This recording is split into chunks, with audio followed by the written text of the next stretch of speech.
Good morning class. जय श्री श्याम।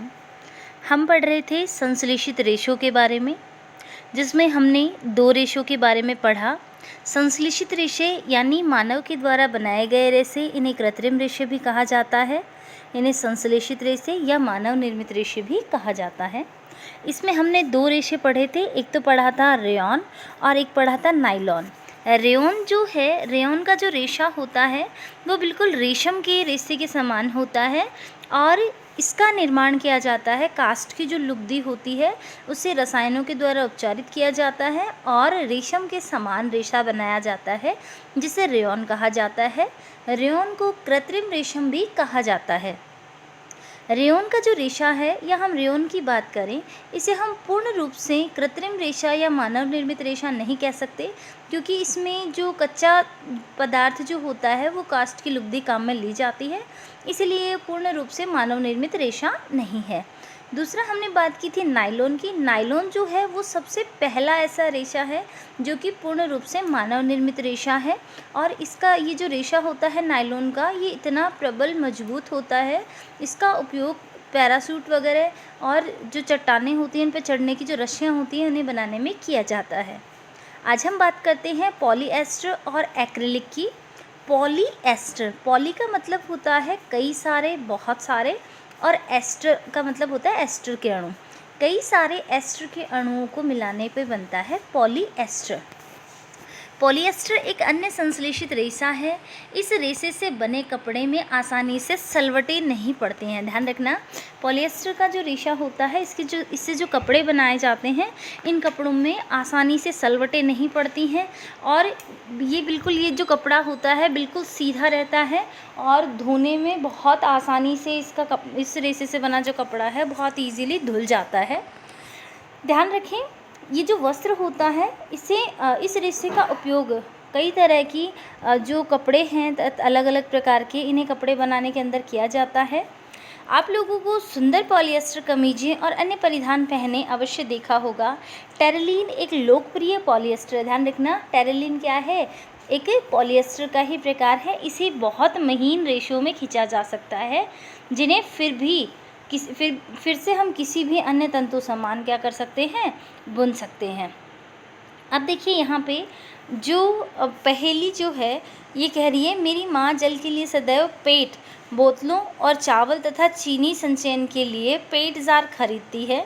मैं जानने के लिए उत्सुक हूँ कि आखिर ये पेट जार क्या होता है। तो सबसे पहले PET, इसकी फुल फॉर्म मैं आपको बता दूँ, पॉलीएथिलीन और टरथेलेट। ठीक है, ये PET का फुल फॉर्म है। ये एक बहुत सुपरिचित प्रकार का पॉलीएस्टर है। पेट क्या है? एक प्रकार का पॉलीएस्टर है।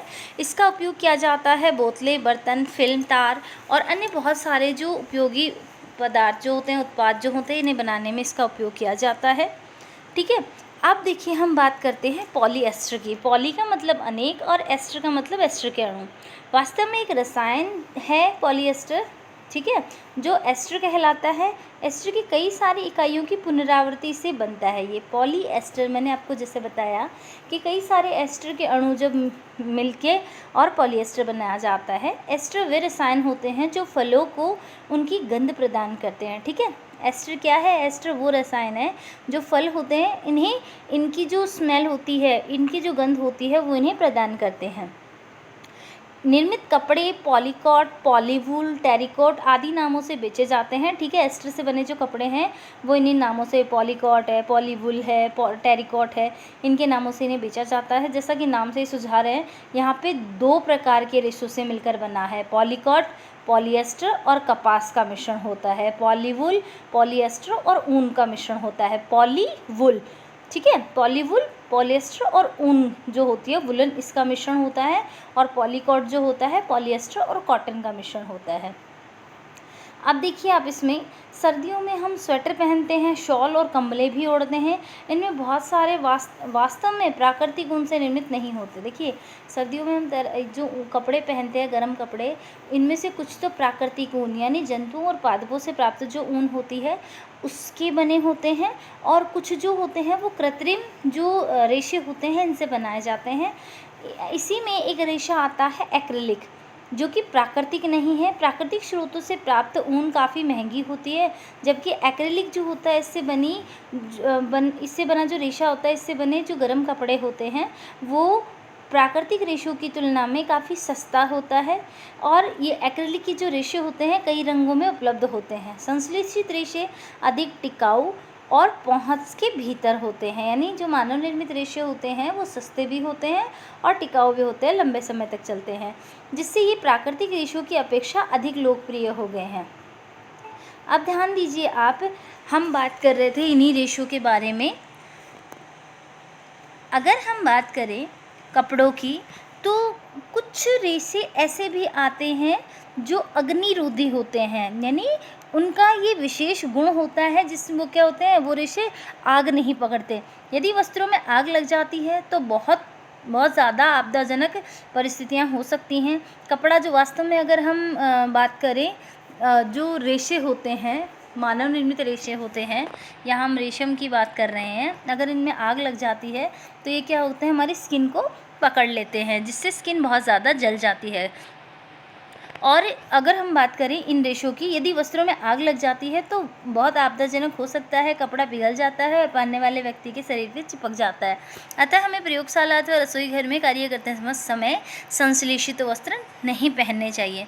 जब भी होली दिवाली होती है तो आपको विशेष रूप से कहा जाता है कि कॉटन के कपड़े पहने, ठीक है, संश्लेषित रेशों से बने कपड़े ना पहने। क्यों? क्योंकि संश्लेषित रेशे जो होते हैं वो बहुत जल्दी आग पकड़ते हैं और पिघल कर क्या होते हैं, स्किन से चिपक जाते हैं, जिससे बहुत ज़्यादा जलने का डर रहता है। तो जब भी कभी आपको इस प्रयोगशाला में, लैब में जाना हो या फिर पटाखे जलाने हो तो जो संश्लेषित रेशे हैं इनसे बने कपड़े न पहने।